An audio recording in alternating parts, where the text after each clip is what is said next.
Okay. Nandito na tayo sa ano, wall 2 ba to? O ano, wall 3. Hindi ko alam. Hi sir. Okay. Nandito na tayo, nakaahon na rin. First time ko makarating dito. Nalobat na yung nalobat na yung GoPro ko eh. Ayan. To wall 2? Ay, ano po yan sa shotgun? Shotgun. Papuntang shotgun. Ito pala yung papuntang shotgun. Kung gusto mong budulin yung sarili mo, punta ka dito.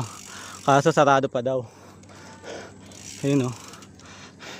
Papuntang shotgun daw to. So, habalik na tayo. Tignan lang natin. Yan ang ginagawa yung kalsada.